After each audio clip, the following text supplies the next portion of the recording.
আসসালামু আলাইকুম ফ্ৰেণ্ডছ। এতিয়া ৰাতি 3:30 বাজিছে। আমি চেহেৰি খাবলৈ ৰেডি হৈছোঁ আৰু ভাল লাগে ন ৰাতি উঠি এনেকৈ চেহেৰি খাই পিছদিনাৰ পৰা ৰোজা হ'ব।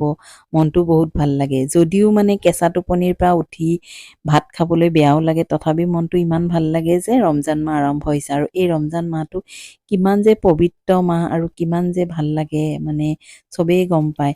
আৰু এতিয়া মোৰ খোৱা হ'ল।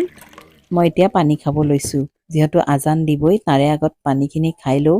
এনেকুৱা লাগে বহুত পানী খাওঁ, কিন্তু পানী খালেই কি হ'ব, অলপ পিছতে আৰু পানীখিনিতো নাথাকেই। এতিয়া আমি দোৱা কৰিব লাগিব। দোৱা কৰিলে আমাৰ ৰোজা আৰম্ভ হ'ব। দোৱা কৰা কিয় দোৱা জানানে নাই? নাই তোৱান শুই থাকাকে অঁ মই নামাজ পঢ়ি আহোঁ। হা নামাজটো পঢ়ি বহো বেটা।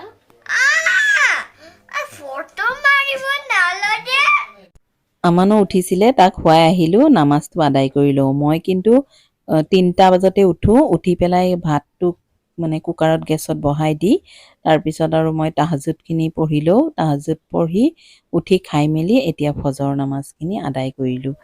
আৰু এই ভিডিঅ'টো মোৰ বহুত আগৰে আছিলে, কিন্তু মানে কি বহুত দিন পিছত মই ভিডিঅ' আপলোড কৰিলোঁ, কাৰণ সময়ে নাপাওঁ। আমানৰো এক্সাম, একদম সময় পোৱা নাছিলোঁ সেইকাৰণে। আৰু এয়া মই পিছদিনা ৰাতিপুৱা ইফতাৰৰ মানে দুপৰীয়া ভাগত ইফতাৰ ৰেডি কৰি আছোঁ। আৰু মই বহুত বেছিকৈ বুট একেলগে বইল কৰি ল'লোঁ, কাৰণ কি হয় যিমান সোনকালে কৰিম বুলি ভাবিলেও আমাৰ দেৰি হৈয়ে যায়। আৰু যিহেতু বাচ্ছা থকা মানুহৰতো আৰু প্ৰব্লেম, আমানৰ স্কুল এক্সাম চলি আছে, সেইকাৰণে ভাবিলোঁ কিছুমান কাম আগতীয়াকৈ চপাই লওঁ। আৰু এয়া আদা নহৰু অলপ বেছিকৈ পেষ্ট কৰি ল'লোঁ। আদা নহৰুখিনি বৈয়ামত ভৰাই ফ্ৰিজত থৈ দিম। আৰু বুটো মই অকণমান বেছিকৈ বইল কৰি পানী একদম পেলাই দি একদম শুকান কৰি ফ্ৰিজত থৈ দিছোঁ। আৰু এই নৰসিংহৰ পাতখিনি ধুই ল'ম, যিহেতু পকৰি বনাম। ইয়াতে ভেদাইলতা পাত অলপ দি পেলাই ধুনীয়া এটা পেষ্ট বনাই ল'ম। যিহেতু গেছ হয় সেইকাৰণে মই পকৰি সাধাৰণতে নবনাওঁ। ভাবিলোঁ প্ৰথম অকণমান পকৰি বনাওঁৱেই, আৰু সেইকাৰণে ভেদাইলতা আৰু নৰসিংহৰ পাতৰে পেষ্ট এটা বনাই পেলাই ল'লোঁ। এয়া হৈ গ'ল এইখিনি। এতিয়া এইখিনিৰ লগত অকণমান বেচন মিক্স কৰি পেলাই মই পকৰি বনাওঁ। আৰু এইখিনি বুটৰ দালি, মই বেছিকৈ বুটৰ দালিও তিয়াইছিলোঁ, মচুৰ দালিও তিয়াই থৈছোঁ ৰাতিয়েই। তিয়াই মানে এইখিনি একদম পানী পেলাই চেকনিৰে চেকি পানী পেলাই যিখিনি দৰকাৰ সেইখিনিৰ কাৰণে পকৰিত ৰাখি বাকীখিনি মই ফ্ৰিজত থৈ দিম, কাৰণ সদায় তিওৱা কেতিয়াবা পাহৰিও যোৱা যায়। এতিয়া মই এইখিনি পকৰি বনাই লওঁ আৰু বাকীখিনি ফ্ৰিজত থৈ দিম। আৰু ৰাতিৰ সাজৰ কাৰণে মই মানে আগৰাতি যিটো খাম সেইটো কাৰণে অমিতা আলুৰে মাছ বনাম। আৰু পিছ ৰাতিৰ কাৰণে মাছৰ গেৰেপি পিঁয়াজেৰে ধুনীয়াকৈ বনাই থওঁ, কিয়নো পিছ ৰাতি খাব মন নাযায়। অলপ খাওঁ, সেইখিনি অকণমান মানে ভাল হ'ব লাগে। বেছি ঝোল তৰকাৰী হ'লে, বেছি চব্জি হ'লে ভাল নালাগে। ৰাতি কমেই খোৱা যায়, সেইকাৰণে চিম্পুলকৈ বনাই থলোঁ।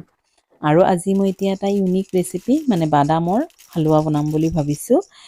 এইখিনি হৈছে বাদাম। এই বাদামখিনি ভজাই কিনা হৈছিলে।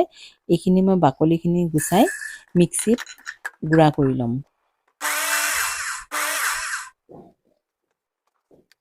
এয়া হৈ গ'ল মোৰ বাদামৰ গুড়াখিনি ৰেডি। আৰু অকণমান চুজি আৰু ঘি দি তাতে ভালকৈ চুজিখিনি মই অকণমান ভাজি ল'লোঁ, যাতে কেঁচা ভাৱটো নাথাকে। আৰু ইয়াতে মই এই বাদামখিনি ইয়াতে এতিয়া দি দিলোঁ। বাদাম আৰু চুজি অকণমান ভালকৈ ভাজি ল'ম। ইয়াতে অকণমান নিমখ দি আৰু চেনি দিব লাগিব।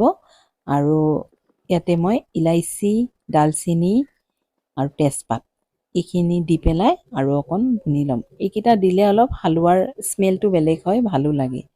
আৰু চাওক ধুনীয়া এটা কালাৰো হৈ যায় এইটোত। এয়া বাদাম আৰু চুজি মিক্স হৈ গ'ল। চেনি ইয়াতে মই দি দিছোঁ। মই চেনি ইউজ নকৰোঁ, যিহেতু আপোনালোকে যদি চেনি খায় তেতিয়াহ'লে দিব পাৰে। মই চাওক গুড় দিলোঁ, যিহেতু মই চেনি নাখাওঁ। মই গুড়খিনি আগতেই সৰু সৰু টুকুৰা কৰি ডাঙৰ বৈয়ামত ভৰাই থৈছিলোঁ। আৰু এই গাখীৰ উতলাই ইয়াতে গাখীৰখিনি দি দিলোঁ। বহুত ধুনীয়া হয় এই মানে হালোৱাটো। বাদাম চুজিৰ হালোৱা বহুত টেষ্ট হয় ইয়াতে আপোনালোকে কিচমিচ কাজু আলমণ্ড যি পাৰে দিব পাৰে মই অকণমান কাজু আৰু অলপ কিচমিচ দি দিলোঁ আৰু এতিয়া মই বাতি এটাত ওলাই ল'লোঁ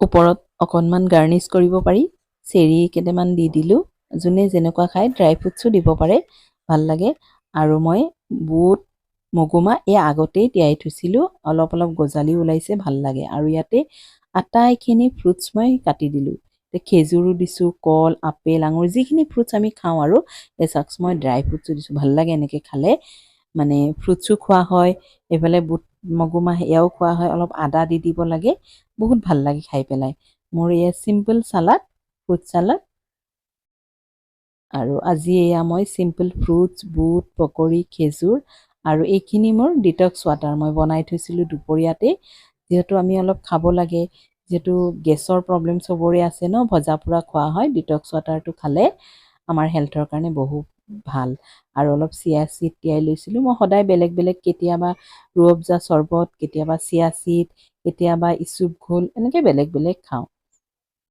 এতিয়া খোৱাৰ আগত আমি অলপ দোৱা কৰিব লাগিব যিহেতু ইফতাৰৰ আজানৰ আগত আমি দোৱাটো কৰিব লাগে আৰু হৈ গ'ল দোৱা কৰা এতিয়া আমানো আহিছে আমানেতো আৰু ফল মূল খাবই নিবিচাৰে তাৰ মানে এয়া বিস্কুট ইটো সিটো লাগে তাকো মই দিলোঁ খাবলৈ সি খাই আছে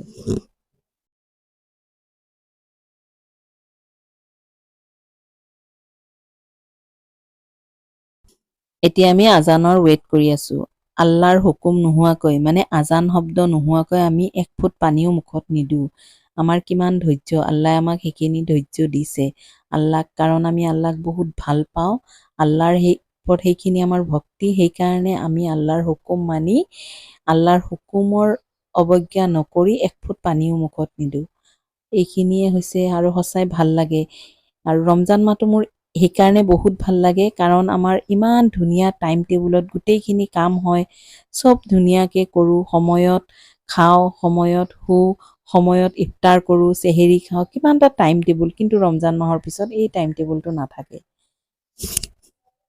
তেন্তে আজি ভিডিঅ'টো বহুত বেছি ডাঙৰ নকৰোঁ ৰমজান মাহ আহি পাইছে সদায় আপোনালোকক ভিডিঅ' দিয়াৰ চেষ্টা কৰিম মইনো ৰোজা কেনেকৈ ৰাখোঁ কেনেকৈ চেহেৰি ইফতাৰ কৰোঁ সকলোৰে ঘৰত একেই হয় তথাপি আপোনালোকৰ লগত ভাবিছোঁ অলপ শ্বেয়াৰ কৰোঁ কেনে পালে কমেণ্ট কৰি জনাব সকলোৱে এনেকেই কৰে তথাপিও ভাবিলোঁ অকণমান মোৰ কাৰ্যসূচীখিনি আপোনালোকৰ লগত শ্বেয়াৰ কৰোঁ তেন্তে আজি ভিডিঅ'টো ইয়াতে এৰিলোঁ থেংক ইউ এভৰিৱান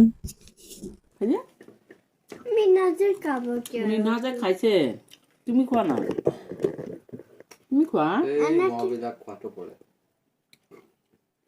খোৱা এটা কি খাইছা এইটো তুমি এইটো কি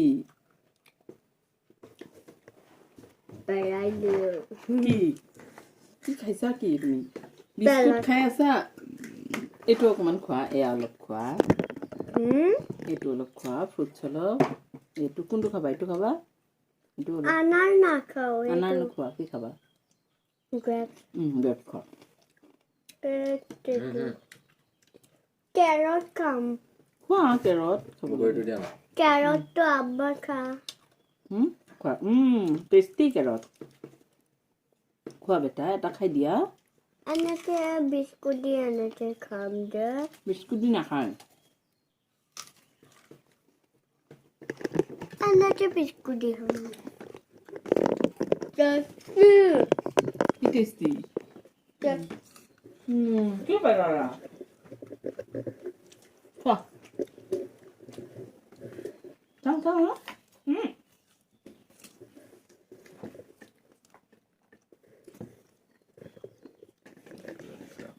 Gimana?